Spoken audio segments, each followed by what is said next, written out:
మందులు మరియు ఈ కాలంలోని వ్యవహారాలు దీని గురించి చెప్దామని. మందుల గురించి అంటే ముందు వీడియోలో నేను చెప్తానన్నాను కదా! ఇప్పుడు నేను చెప్తున్నాను.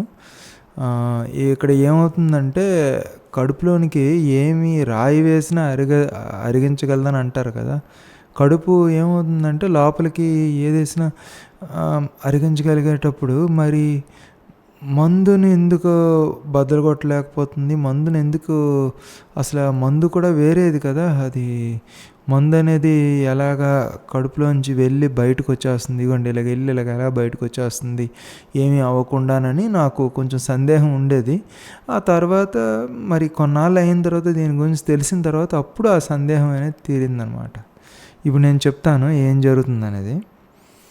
ఇప్పుడు చూడండి, ఇప్పుడు ఏం చేస్తారనంటే ఈ మందులనేవి వేసేటప్పుడు ఈ మందులనేవి ఆ మందు సంబంధించిన పదార్థంతో పాటు పంచదారనేమో దాన్ని ఇలాగ చేస్తారండి, ఇలా తగిలిస్తారనమాట. తగిలించినప్పుడు అప్పుడు ఏమవుతుందంటే ఈ కడుపు ఓకే ఇది పంచదారే కదా అని చెప్పేసి ఇలాగ వదిలేస్తుంది అనమాట.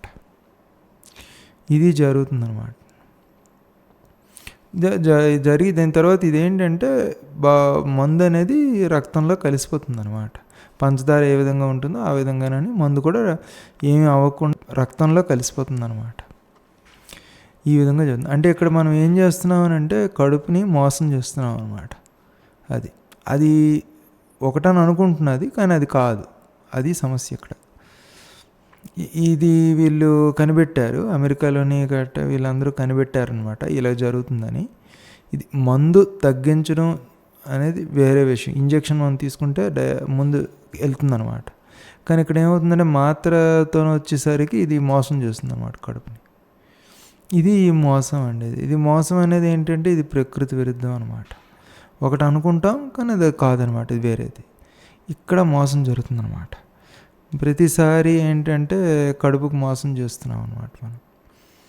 అది ఇప్పుడు చెప్తాను చూడండి ఏం జరుగుతుంది. ఇది ఏంటంటే మనం పారాసిటమాల్ ఏదో రకరకాల జ్వరానికి మనం వేసుకుంటాం కదా, అది వేసేటప్పుడు పారాసిటమాల్ అని ఆ ట్యాబ్లెట్ మీద రాస్తారు.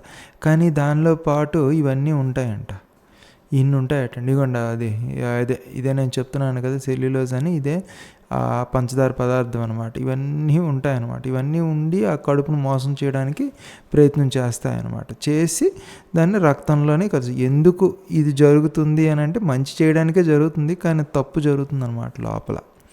అది మనం ఏంటంటే మోసం చేస్తున్నాం అనమాట కడుపుని. అక్కడ సమస్య వచ్చిందనమాట. ఇక్కడ ఇంకొక విషయం ఏంటంటే ఇది 1870 అంటే వచ్చింది. 1870 అనేది వచ్చింది అమెరికాలోనంట. వాళ్ళేమో 100 సంవత్సరాల దగ్గర నుంచి ఇలాగ తప్పు చేస్తూనే ఉన్నారండి. మన భారతదేశంలోకి వచ్చేసరికి 1960 అంట.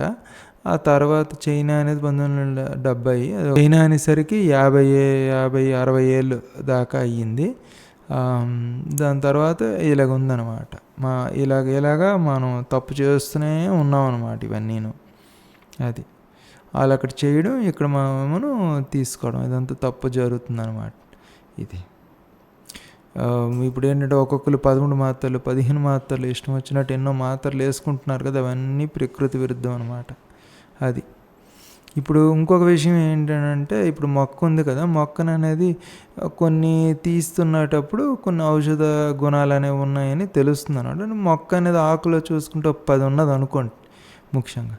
దాని నుంచి వాళ్ళు ఏం చేస్తారనంటే ఆ ఏ పదార్థం అయితే ఇది తగ్గిస్తుందో ఆ పదార్థాన్ని బయటకు తీస్తారనమాట. అప్పుడు ఏమవుతుందంటే ఆ గుండె అనేది తయారు చేసేటప్పుడు అది 1,20,000 దాటి ఉంటుంది అనమాట. మీకు ఉదాహరణ అనేది చెప్తున్నాను, ఇదేమీ నిజమైన అంకెలు కాదు, ఉదాహరణ. 10 ఉండేది పూర్వం మనం ఈ 10తోనే అలాగ ఒక 10 ఆకులు వేసుకుని నీళ్ళు వేసుకుని చేసి ఆ 10ని 100 వరకు చేసుకుని వాళ్ళు తినేవారు, తాగేవారు, అవన్నీ చేసేవారు, జ్వరాలు అవన్నీ తగ్గేవన్నమాట.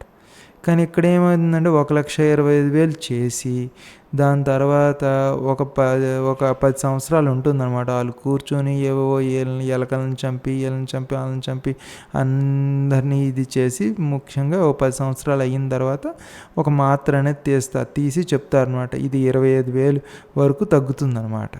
అంటే 1,25,000 ముందే ఇవ్వకుండా 25,000 వరకు తగ్గించి అదేమో అందరికీ ఇస్తున్నారనమాట. 10 దగ్గర తగ్గేది 25,000 మనం పెంచుకుని మనం తీసుకుంటే ఎంత ప్రమాదం. అది 100 సంవత్సరాల పాటు. అమెరికాలో 100 సంవత్సరాల వరకు తీసుకుంటూనే ఉన్నారు. ఇంకా కొన్నాళ్ళు అయిన తర్వాత ఏమవుతుందనేది తెలీదు. ఇంకా మిగిలిన దేశాలు అన్నీ కూడా ఒక 60 సంవత్సరాలు అలా దగ్గరగా ఉన్నాయన్నమాట ఇవన్నీను. అది ఏంటి ముసలి వాళ్ళు వీళ్ళందరూ చూసుకుంటే 13 మాత్రలు 15 మాత్రలు పూటకి మాత్రలు ఇలా చాక్లెట్లు మింగినట్టు మింగేస్తున్నారు. ఇప్పుడు దీనివలన ఏంటంటే ఇవి ప్రకృతి విరుద్ధమైన పనులు కాబట్టి ఇది ముందు తరాల వారికి కొంచెం సమస్య అనేది రావచ్చు అనమాట. అది ఇంకొకటి ఏంటంటే సబ్బు కూడా అలాగే చేస్తున్నారు అనమాట. ఆకు అంతకుముందు ఏవో చేసేవారు, అది 10 ఉండేది. ఇప్పుడు ఏంటంటే మనకి తెలుసు కదా ఇది ఏంటి జరుగుతుందని. అది బయటికి తీస్తే ఇది 1,25,000 అని వచ్చేసరికి ఇది కూడా 25,000 అలాగొస్తుంది అనమాట. ఈ విధంగా జరుగుతుందన్నమాట. ఇదంతా కెమికల్స్ అనేవి ఉంటాయి అన్నమాట. అన్నిటికీ ఇలాగే చేస్తున్నారు. అది ఇప్పుడు ఏమవుతుందంటే ఇప్పుడు ముందు పూర్వం చెప్పినట్టు 100 మంది కౌరవులు ఉన్నారు, అందరూ ఉన్నారు, ఇంకా ఇక్కడ 5గురు ఉన్నారు. ఎక్కడ ధర్మం ఉంటుందో అటువైపే వాళ్ళే గెలుస్తారు. మిగిలిన వాళ్ళు ఎంత అంటే ఎన్నాళ్ళైనా సరే అది తప్పదనమాట. ఇది అంటే అది ఎలాగా ప్రకృతి విరుద్ధమైన పనే కాబట్టి ఇది సమస్య అనమాట.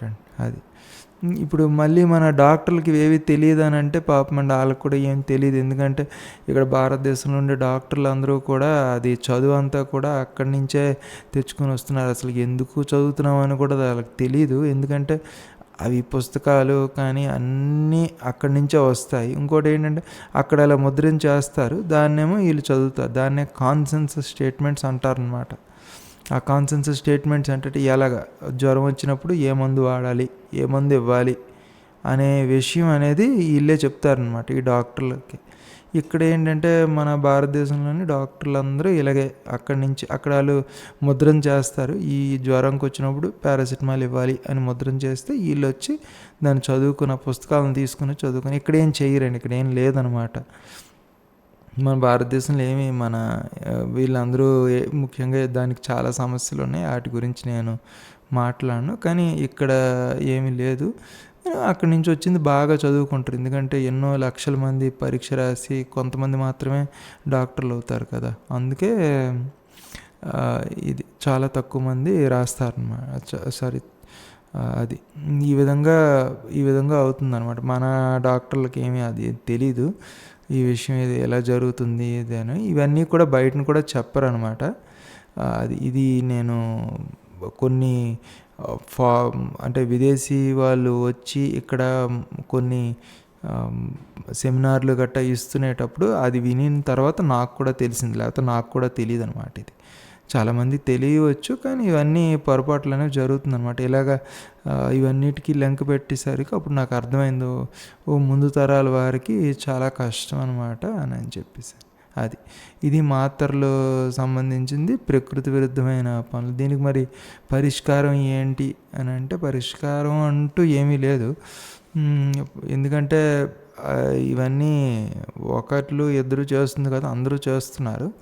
సో దీనివల్ల ఏంటంటే అది కౌరవుల్లాగా ఉందన్నమాట పరిస్థితి. 100 మంది ఉన్నారు, 1,00,000 మంది ఉన్నారు, 1,00,00,000 మంది ఉన్నారు, అలాగా అయిపోయింది. మొత్తం అందరూ చేస్తున్నారు ఈ పనులు. ఎవరైతే చెయ్యరో వాళ్ళు మాత్రమే ఉంటారండి, మిగిలిన వాళ్ళందరికీ కష్టం. ప్రకృతి విరుద్ధం కదా, ఇది ఎన్నాళ్ళు చూస్తుంది అలాగా. ప్రకృతి తన పని తను చేసుకుంటూ పోతుంది అనమాట. అది ఈ విధంగా ఉందన్నమాట. ఇది మందుల గురించి చెప్తున్నాను, అంతే, ఇంకే.